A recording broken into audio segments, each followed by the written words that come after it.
3주 만에 요한일서 설교를 재개하기 때문에 오늘 본문을 좀 이해하려면 지난번 설교를 좀 떠올려 보면 좋겠습니다. 여러분, 마지막 때 말세는 언제라고 했습니까? 말세는 마지막의 어느 시점이 아니고 예수님께서 초림하실 때부터 재림하실 때까지의 전체 기간이 말세입니다.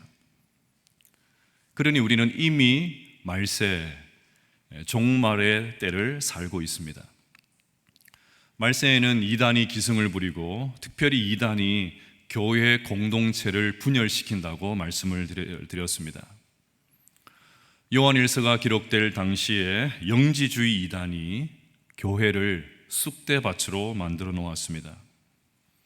급기야 이단에 넘어간 성도들이 멀쩡하게 다니던 교회를 박차고 나가는 그런 참담한 일까지 벌어졌습니다.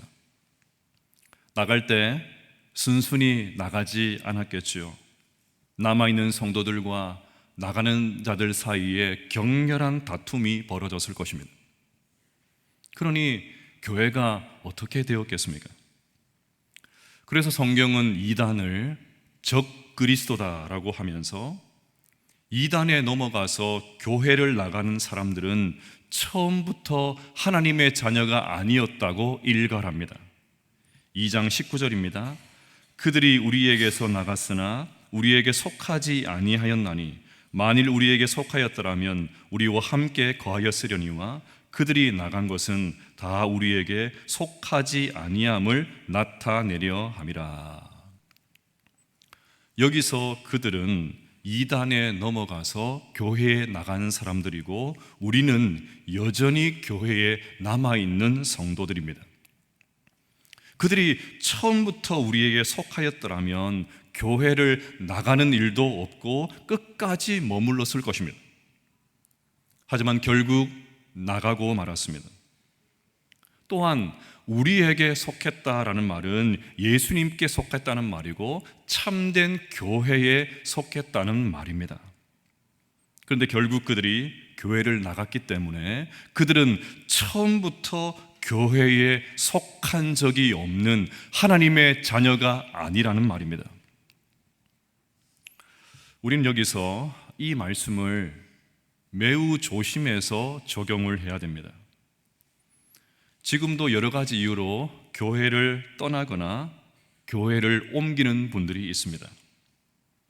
우리 교회만 해도 타 교회에서 신앙생활을 하시다가 이런저런 이유로 눈물을 머금고 다니던 교회에서 나와서 우리 교회에 정착한 분들이 계십니다. 그런 분들을 함부로 평가하고 색안경을 끼면 안 됩니다. 오늘 말씀을 들이밀면서 이러니 저러니 말을 보태서는 안 됩니다. 요한일서 당시에 교회를 떠난 이들은 이단에 넘어간 사람들이었습니다. 영지주의는 영적인 지식을 추구한다고 했지요. 그들은 예수님께서 인간의 몸을 입고 이 땅에 오셨다는 것을 믿지 않았습니다. 예수님의 성육신은 기독교 신앙에서 가장 중요한 부분이지 않습니까? 예수님께서 인간이 되시지 않으셨다면 예수님께서 지셨던 그 십자가와 부활도 없던 일이 됩니다. 그러면 기독교 신앙은 무너지게 됩니다. 그러니 당시에 교회를 나간 이들은 이단에 빠진 사람들이었습니다. 그들은 잘못된 교리로 이단의 가르침으로 교회를 막 흔들어 댔습니다. 교회 안에서 착실하게 신앙생활하고 있던 성도들에게 접근해서 미혹을 해대었습니다. 그러다가 자신의 계획대로 되지 않자 화가 나서 교회를 나가버렸던 것입니다. 그러니 지금도 교회를 나가는 사람들 쉽게 판단하고 경솔하게 비난하기 위한 용도로 19절 말씀을 들이밀면 안 됩니다. 또한 솔직히 말해서 겉으로 볼 때 멀쩡한 교회이지만 안으로 들어가 보면 가르침이나 설교나 교회 운영 방식이나 이단과 비슷한 교회가 있는 것이 사실입니다. 만약에 내가 다니고 있는 교회가 그렇다면 한 번쯤 지금 내가 다니는 이 교회에 계속 출석을 해야 되나 심각하게 고민을 해야 됩니다.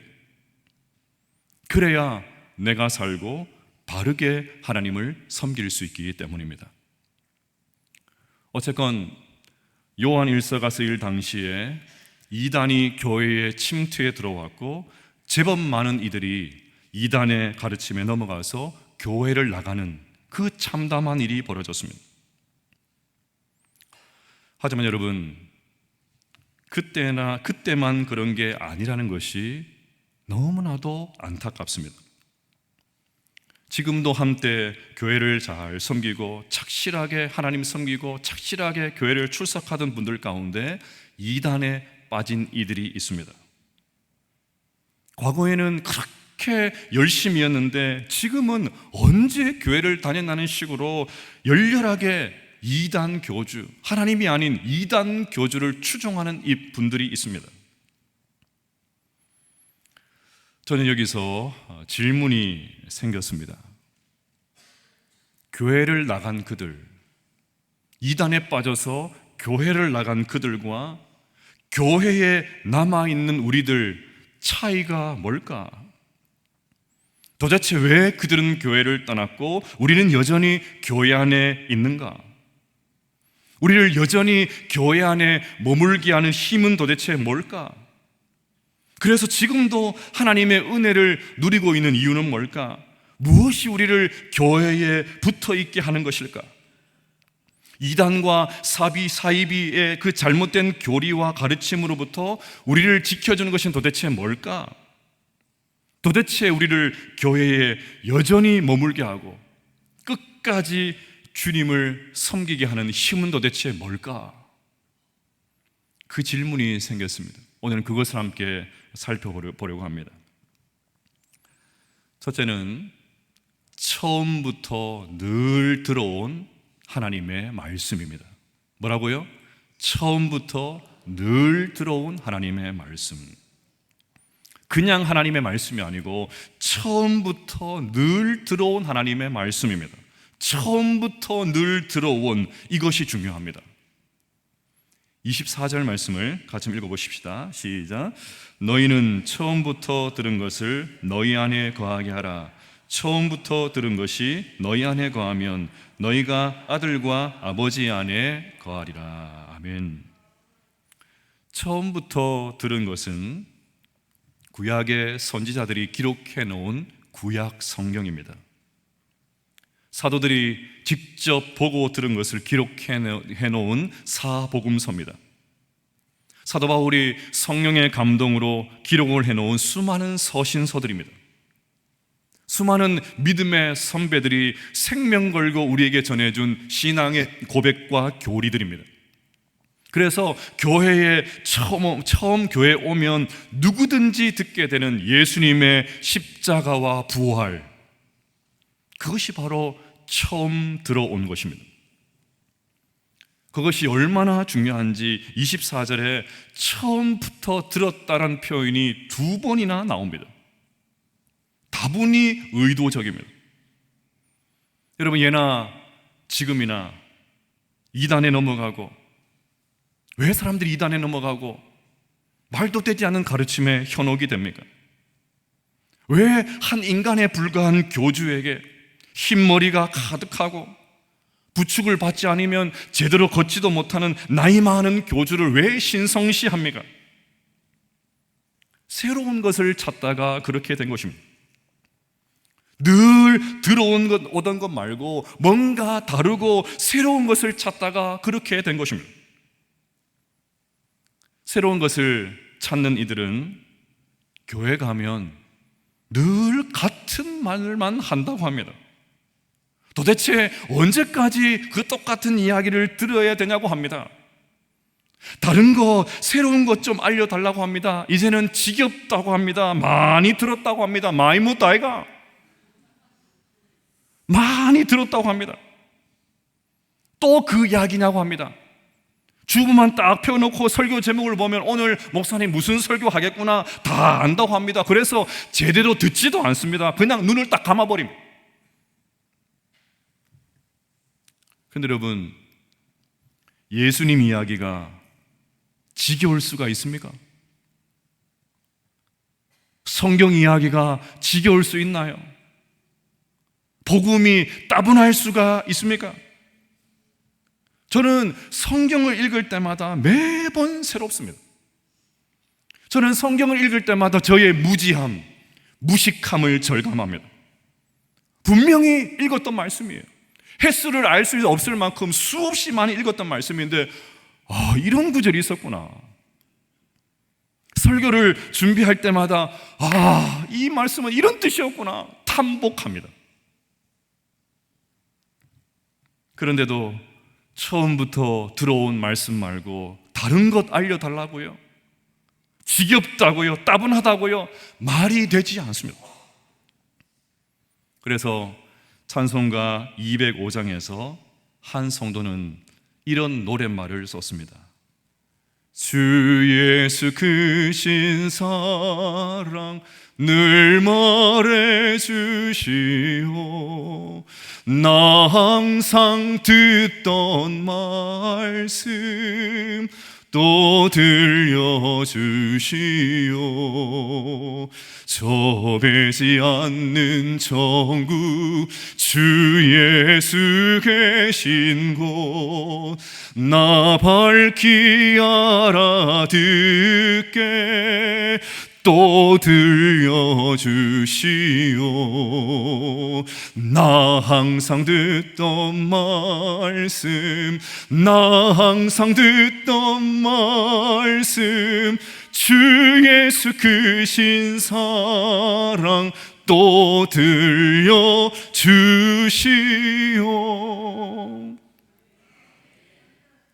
정상적인 그리스도인이라면 이것이 정상적인 반응이죠. 항상 듣던 말씀 또 들려주십시오. 예수님 이야기 또 해주십시오. 시덥지 않은 세상 이야기 말고 성경 이야기 좀 들려주십시오. 이 말이 무슨 뜻인지 무슨 의미인지 좀 밝혀주십시오. 그냥 내 귀만 말랑말랑하게 하는 그런 말랑말랑한 설교 말고 어떻게 살아야 되는지, 이 유혹 많은 세상 가운데 그리스도인으로서 어떻게 살아야 되는지 제발 그것 좀 알려주십시오. 그러니 또 들려주십시오. 항상 듣던 말씀 또 들려주십시오. 보고 또 봐도 전혀 지겹지 않으니까 또 들려주십시오. 늘 새로우니까 또 들려주십시오. 이것이 정상적인 그리스도인의 정상적인 반응입니다. 하지만 말세에는 비정상적인 것이 정상적인 것처럼 보이는 시대지요. 그래서 사도 바울이 이렇게 말을 했습니다. 때가 이르니 사람이 바른 교훈을 받지 아니하며 기가 가려워서 자기의 사육을 따를 스승을 많이 두고 또 그 귀를 진리에서도 돌이켜 허탄한 이야기를 따르리라. 바른 교훈을 오늘 본문의 표현으로 하면 처음부터 들어온 말씀입니다. 그런데 말세가 되면 그것이 지겹다고, 듣기 싫다고 귀를 막는 사람들이 생겨난다고 합니다. 단순히 귀를 막는 정도가 아니고 자기 사육을 따를, 내가 듣고 싶은 말, 내가 원하는 말, 그저 이 땅에서 잘 먹고 잘 살고 이 땅에서 복받고 무병장수 누리고 그 세상의 허탄한 이야기를 들려주는 사람들 교주로 만들어서 열렬히 추종한다고 합니다. 여러분, 안타깝게도 이것이 지금 우리 한국교회가 처해 있는 상황이 아닐까 돌아보게 됩니다. 슬프게도 한국교회의 현주소입니다. 이런 환경과 토양 속에서 온갖 이단들이 독버섯처럼 자라더니 엄청난 규모로 성장했습니다. 교회는 쇠퇴하고 있는데 이단은 부흥하고 있습니다. 기성교회가 원인을 제공한 것입니다. 그래서 오늘 말씀은 처음부터 들은 것을 너희 안에 거하게 하라. 새로운 것 말고 처음부터 들었던 말씀, 그거 붙잡아라.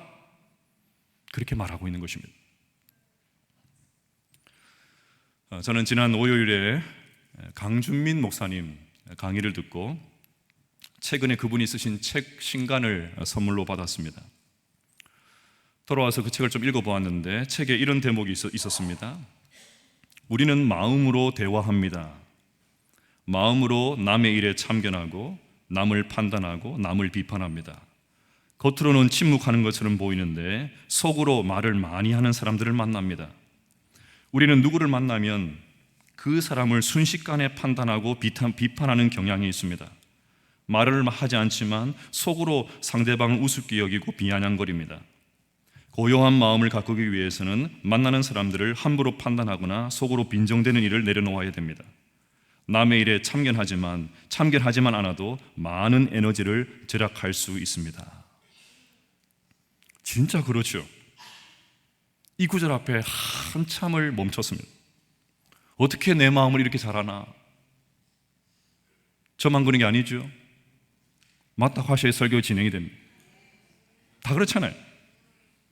우리 속으로 남을 평가하고 판단하고 점수 매기고 등급 매기고 거의 달인입니다. 이런 경연 대화가 있으면 우열을 가리기가 어려울 것입니다. 함부로 남 평가하는 것 조심해야 됩니다.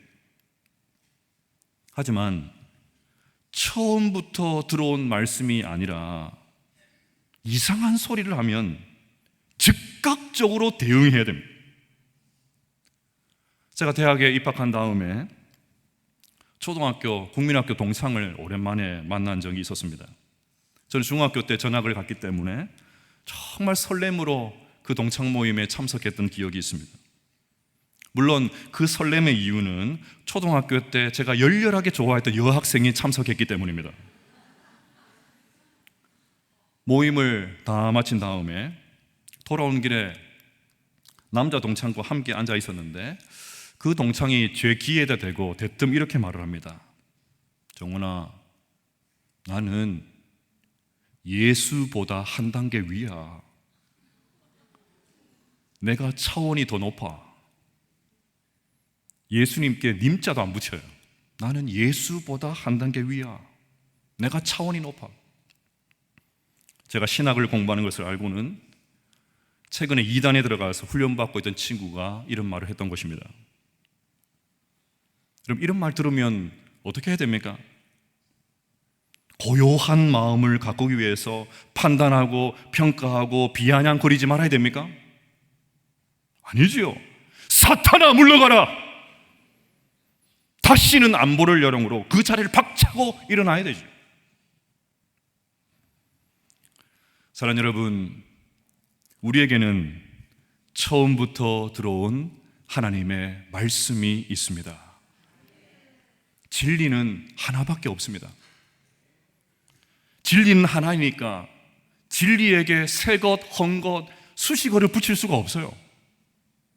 진리는 처음부터 하나밖에 없었으니까 진리 앞에 새 것이다, 헛 것이다 붙일 수가 없는 거예요. 우리가 처음부터 들어온 이 하나님의 말씀, 그 말씀이 진리인 줄로 믿습니다. 그것을 굳게 붙잡게 되시기를 축복합니다. 사도들이 보고 듣고 기록해 놓은 그 예수님을 굳게 붙잡게 되시기를 축복합니다. 예수님이면 충분한 줄로 믿습니다. 주님 앞에 서는 그날까지, 주님 다시 오실 때까지 처음부터 들어온 그 말씀, 그 주님 안에 거할 수 있는 우리 모두가 되시기를 주님의 이름으로 축복합니다. 둘째는 기름 부음입니다. 27절 말씀을 같이 읽어보십시다. 시작. 너희는 주께 받은 바 기름 부음이 너희 안에 거하나니 아무도 너희를 가르칠 필요가 없고 오직 그의 기름 부음이 모든 것을 너희에게 가르치며 또 참되고 거짓이 없으니 너희를 가르치신 그대로 주 안에 거하라. 아멘. 사도 요한은 이 기름 부음이라는 단어를 2번이나 써가면서 예수님을 믿는 우리는 이미 기름 부음을 받았다고 말을 합니다. 이 사실이 얼마나 중요했던지 요한은 이미 20절에서 기름 부음을 말한 적이 있습니다. 너희는 거룩하신 자에게 기름 부음을 받고 모든 것을 아느니라. 그러면 기름 부음이 무슨 뜻일까요? 교회에서 사용되는 용어들 가운데 기름 부음만큼이나 오용되는 단어도 없습니다.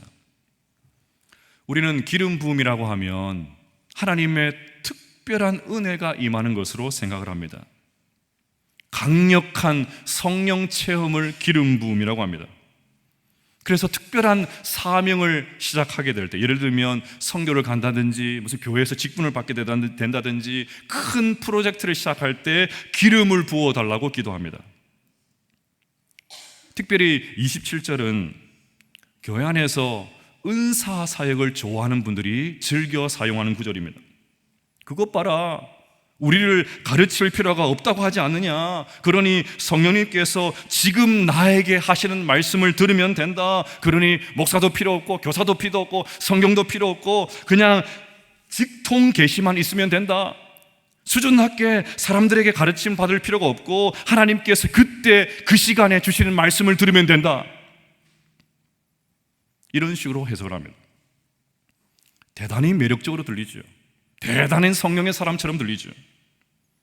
지금도 비슷한 주장을 하면서 그때 주시는 말씀을 하라 그렇게 주장을 하면서 설교 준비는 일치하지 않고 온갖 병고침을 몰두하는 이단 교회들이 있습니다. 아이러니하게도 이런 이단에는 왜 그렇게 사람들이 많은지요? 성경에 기반한 설교 그렇게 싫어하고 늘 들어온 설교 그거 별로 싫어하면서 이상한 소리를 하는 곳에는 사람들이 몰려옵니다. 앞서 사도 바울이 했던 말과 꼭 맞는 말이죠. 하지만 아무리 매력적으로 들리고 아무리 사람들이 많다고 해도 그것이 진짜가 아닙니다. 기름 부음이 무슨 뜻이냐가 중요하죠. 일단 이단이나 은사주의자들이 기름 부음을 성령과 연결을 하는데 그것은 일단 맞습니다. 사도행전 10장 38절입니다. 하나님이 나사렛 예수에게 성령과 능력을 기름 붓듯 하셨음에. 그러면 성경을 읽으시다가 기름 부음, 기름 이런 말이 나오면 성령님이라고 읽으면 거의 맞습니다.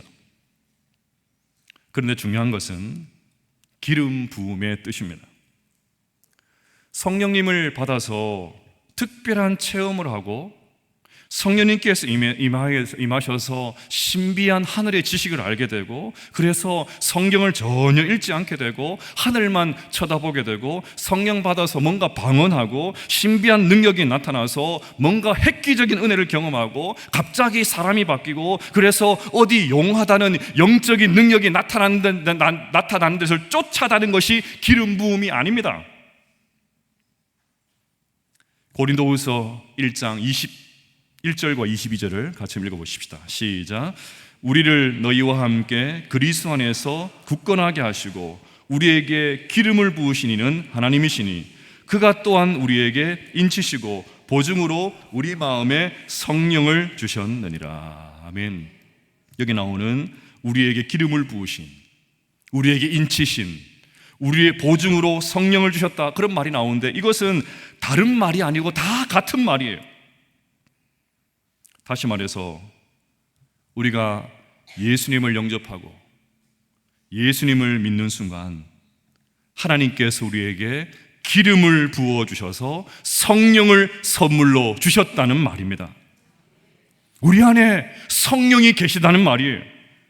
그러니 예수님을 영접한 사람들은 이미 기름 부음을 받았다는 말입니다. 그럼 여러분, 우리 모두는 기름 부음을 받았다는 것을 믿으시기를 바랍니다. 여전히 긴가민가 하는 분들이 계시죠? 화끈하게 성령 체험하고 화끈한 거 좋아하잖아요. 화끈하게 성령 체험하고 그러면 성령님께서 내 안에 계신다는 것을 알 것 같은데 저 같은 모태신앙, 어릴 때부터 신앙생활 하신 분들 별로 그런 게 없죠. 사도 바울과 같이 다메섹 도상에서 강렬한 빛 가운데 임하신 예수님을 경험을 했다면 사도 바울만큼은 아니어도 엉뚱한 짓 아니하고 하나님 나라와 교회를 위해서 뭔가 열심히 하지 않겠습니까? 그런데 여러분, 바울이 그런 강력한 체험을 했다는 말은 그만큼 바울이 악했다는 말입니다.